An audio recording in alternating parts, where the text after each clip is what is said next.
We have here statistical data, part B. Statistical data showed that 18.6% of the male students and 18.9% of the female students who completed their degree course at Makerere University passed with second class upper in 2019.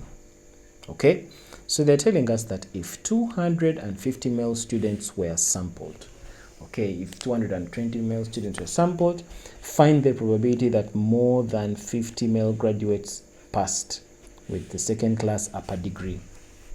More than 50 graduates, passed with a second class upper degree. So what's the probability of that? So I like to break down questions first. Sometimes we can have unnecessary data.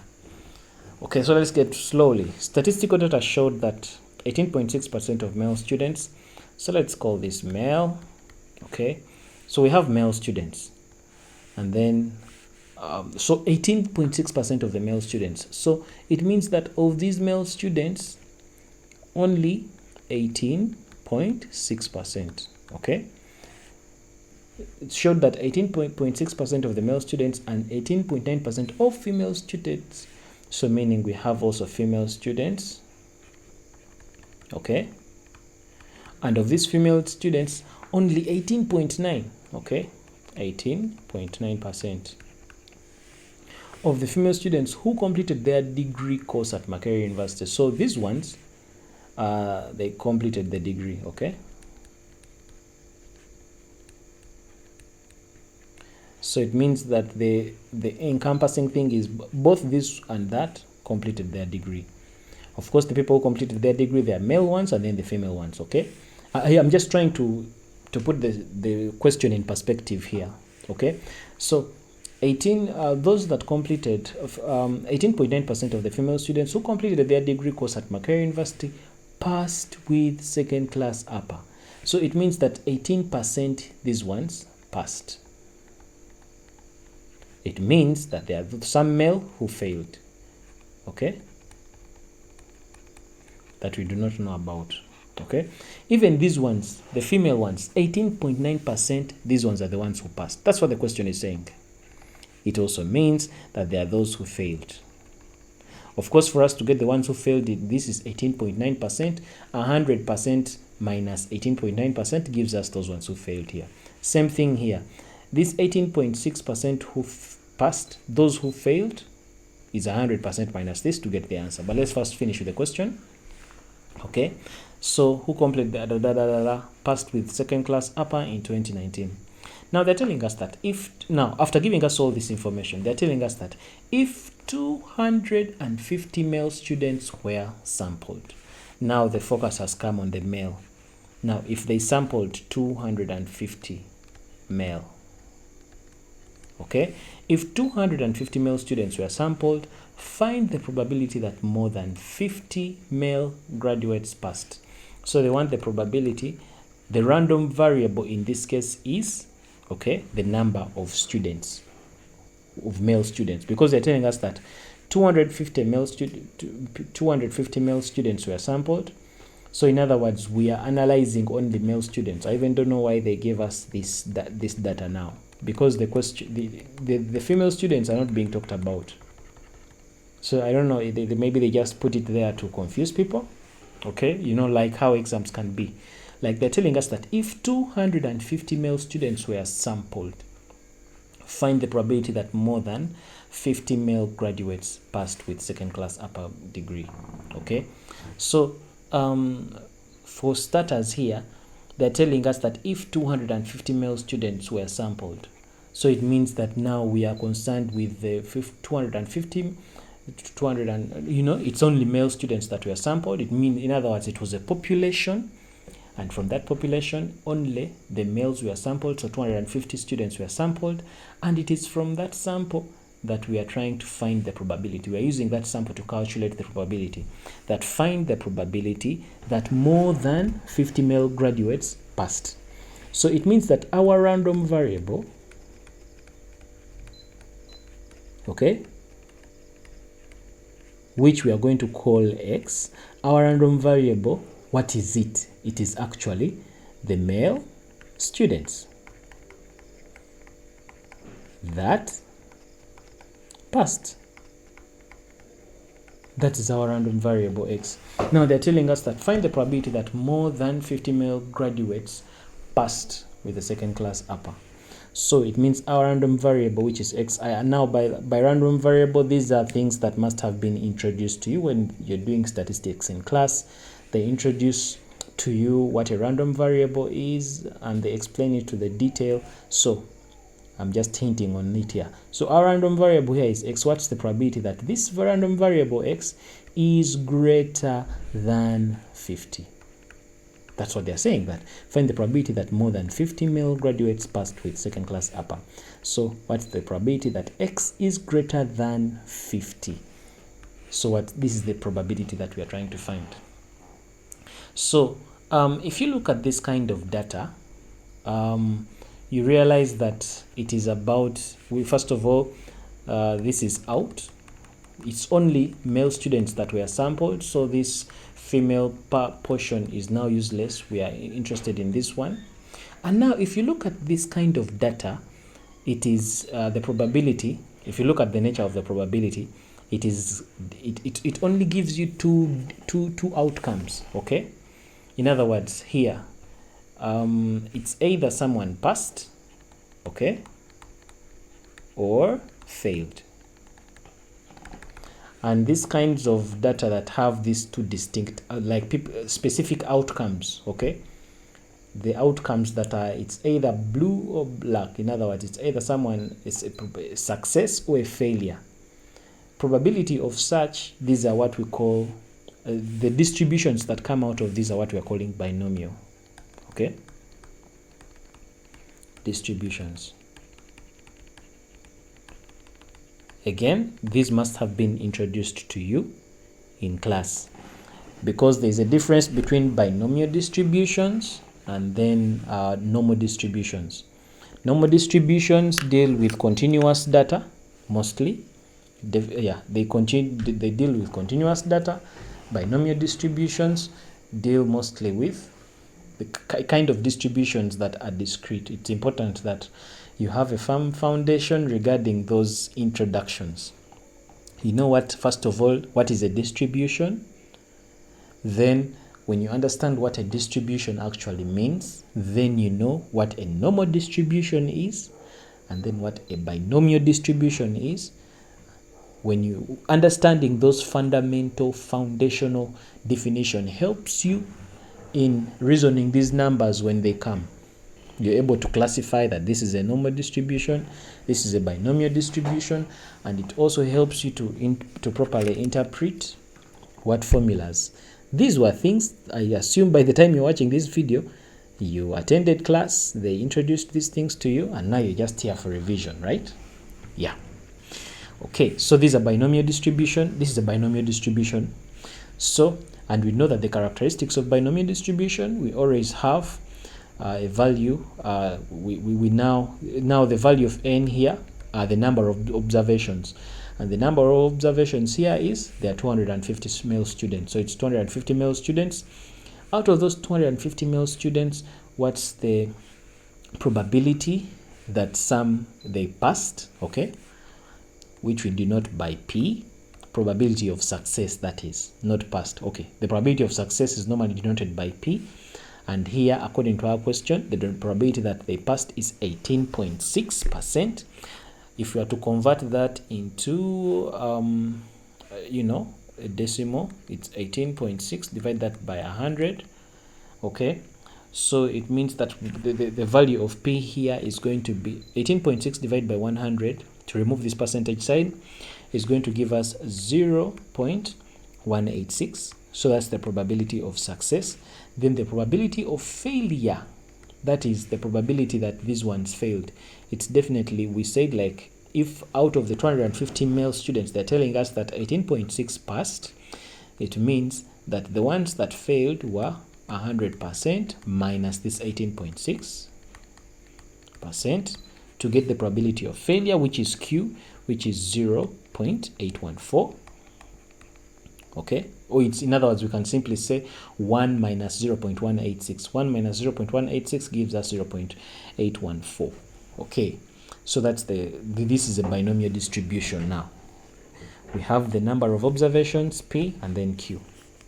So now, after doing that, now we are required to find the probability that this value of x, our normal variable x, is greater than 50. That's the question, because the question says, find the probability that more than 50 male graduates passed with second class upper degree. What's the probability that that happened? Now this is x is greater than 50.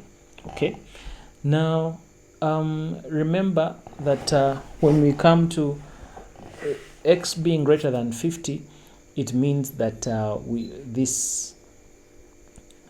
in other words, we are beginning, if it's greater than 50, it means our random variable is, okay, let me do an illustration here.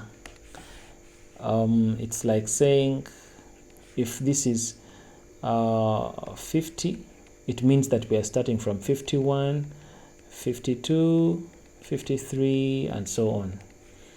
When we say x greater than 50, it means that the 50 is not part of the set, if I may use it that way.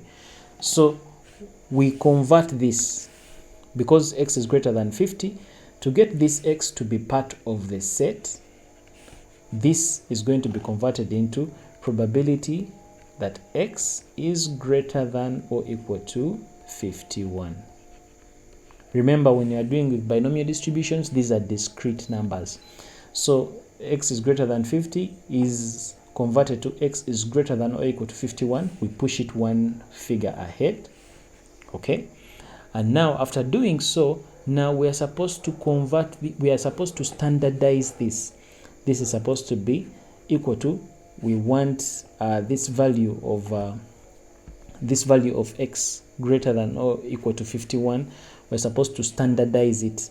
In other words, because the value of n is large, okay, this is a binomial distribution.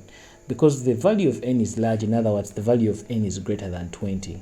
When the value of n is too large, then we are going to approximate this to the, in other words, we are going to approximate the binomial distribution to the normal. In other words, what we are trying to say is that when the binomial distribution has so many observations, or when the value of n is too large, the distribution tends to look like a normal distribution. And we know that a normal distribution has this bell shape, yeah? This thing here.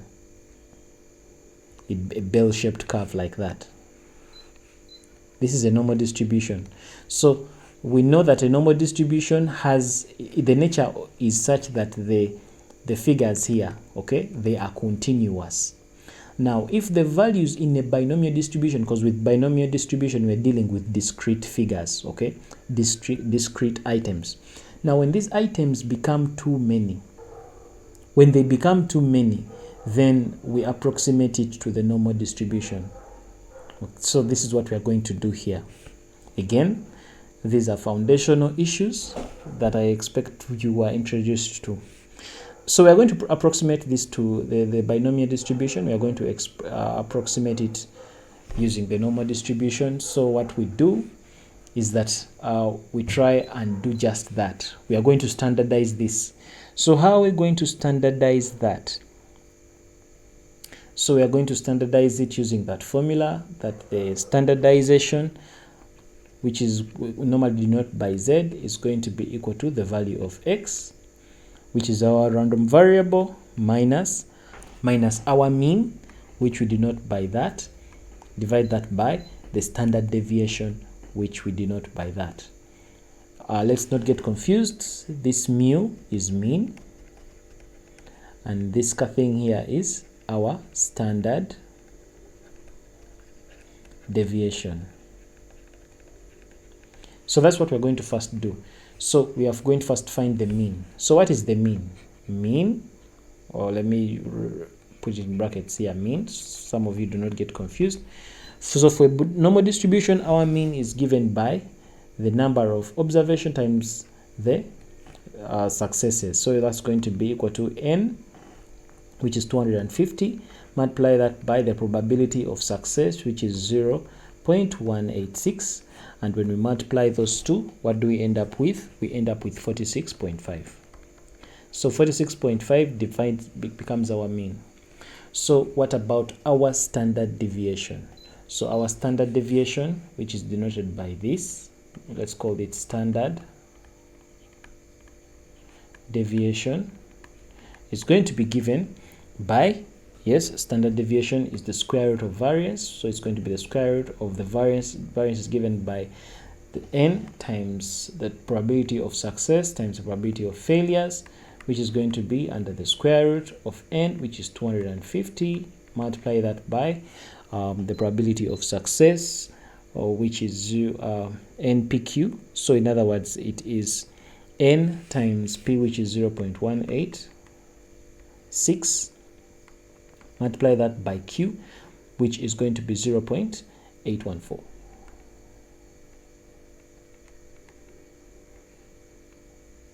So what do we end up with here? We shall end up with 6.1523. Now you make sure that when the decimal points are too many in your answer, you write them at least 4 decimal places so that you preserve the accuracy of your final answer. Okay, so after doing that, then we shall come back to our standardization here. So it means our value of z here is going to be equal to the value of x in the our random variable. In this case, it's going to be, now there is what we call the because now we are trying to approximate this thing to the binomial. Remember, we converted this from this to that. So to convert it to approximating it to the binomial, we have such a thing we call the continuity correction. I'm just going to hint on it. Continuity correction. I'm just going to hint on it. I expect that by the time you are watching this was explained fully when they were introducing this topic in your lectures. Okay, so the continuity correction here, of course, briefly, when it is 51, when we're dealing with the minimum number, of course here we are saying x is greater than or equal to 51. It means that 51 becomes our minimum number, and so for every minimum number we subtract 0.5. okay, then for every maximum number we add 0.5. Why do we add and subtract 0.5? That is going to get us into a longer conversation, but it must have been introduced to you when they were introducing binomial distributions. So in this case, the continuity correction, it's going to be 51 minus 0.5. So 51 minus 0.5, okay, let me write it here. 51 minus 0.5 is going to give us 50.5. This is our continuity. This is what we get after applying our continuity correction. And so when we come back here to our value of z, which we said it is going to be equal to x minus mean, divide that by standard deviation. So what we are going to get here is going to be equal to, what is our value of x? Our value of x is 50.5 minus the mean. So what is our mean? We got it as 46.5. Divide that by the standard deviation. The standard deviation we got here is 6.1523. So what does that mean? So that is going to give us our value of z, the standardized figure. Our value of z is going to be 0.6501, like that. So if that is our value of z, so what does that mean?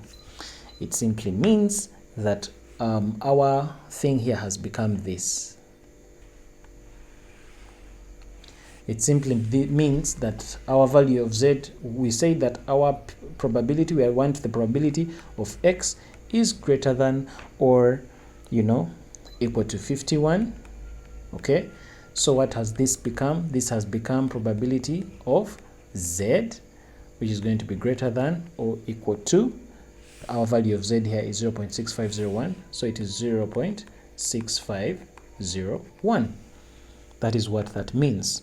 So now that we've gotten our value of z like that, So we go ahead and find the probability of that. Of course, now how does this look like? This is how this looks like on our bell curve. Now we are approximating this on the binomial to the normal. So this is how our bell curves looks like that. Let me draw it there like that. This is our normal curve. So it means that we have standardized it, you know, to this distribution, normal distribution. So it means that our value of z is somewhere here.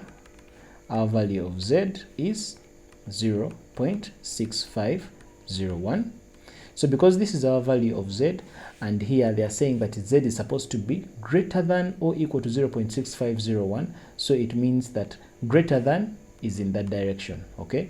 Greater than or equal to z. In other words, z is the minimum, so greater than or equal to, we are looking at that moving forward. So in other words, that is the region that we are interested in. That is what it means.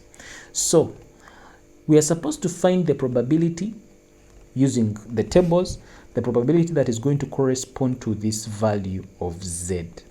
Are we together? We are going to find the probability that corresponds to this value of z. But remember, the probabilities that we are getting that are corresponding to this value of z, those probabilities are being counted from the center here. In other words, they will be counting this part.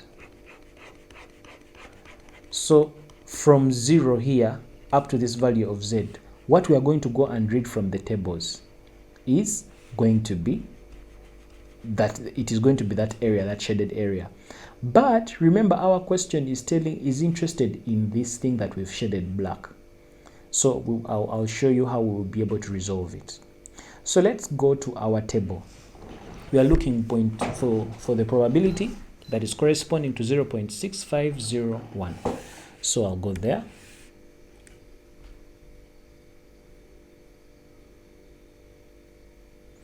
So as you can see, we have reached our table here. Okay, so 6501. Now I think you can also see that this thing is giving us a clue that whenever we are trying to find the probability, okay, when you're trying to find the probability of a z, are you seeing this z here? You're seeing that this thing is painted black. It means that whatever we find, our value of z, all values of z that are here, they are counted from here, from 0 moving to where the z is. So when we are trying to find this probability, it is actually, as you can see, the p. That is the we are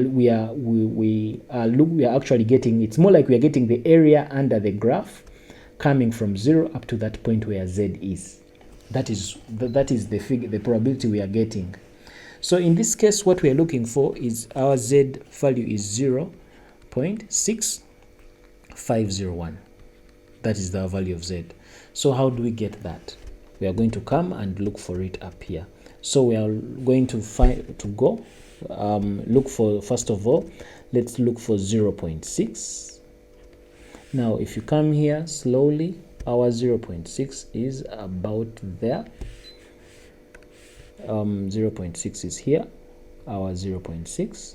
okay, then of course, if that is our 0.6, then we have 5, then 0.6 is here, then 5, our 5 is up here, so it is 0.65. okay, so it means that this other thing has been catered for. Let me write it here, 0.6501. so our 0.6 here has been catered for, which is that one there. Then our 5 is up there. Now this 0.1, now this is we are supposed to come this way and look for it, our 0 or 1. But when you look at the figures here, we are only adding 1, 2, 3, 4, 5, 6, 7, 8, 9. So in other words, when you come up here, that 0.1 is not catered for. So we ignore it, it is negligible, it's not catered for in our table. So we shall go with 0.65. So here it is 0.65. And when you look at those ones, 0.65, 0.65, when you come here, well, let's move slowly. 0.6 is right there, and this is here. So you find that the number in the intersection is right there. So you're going to, now all these numbers are 0 point something. These numbers you're seeing here are 0 point something. So in other words, the probability of this that corresponds to 0.65, where the value of z is 0.6501, it is 0.2422. That is what it means. So we shall come and write it here. So it means that the probability here, it's going to be probability where z is the z figure, this one is, it is actually corresponding to 0.2422. Now this 0.2422 that we have gotten as our probability, in actual sense, it is what is corresponding to this green area. Okay, this green area, in other words, it's more like saying the area under this green area, from this 0 up to where the z is, the area under that green area is actually 0.2422. That is what that thing means. But remember, in our bell shape, we are interested in the area that is shaded black because they want where z is greater than this. Okay, so it means that we were interested in that. So it means for us to find the probability where the black thing is shaded, we are going to have to subtract it by 0.5. So how is that done? It means you're going to come here, down here, and say the probability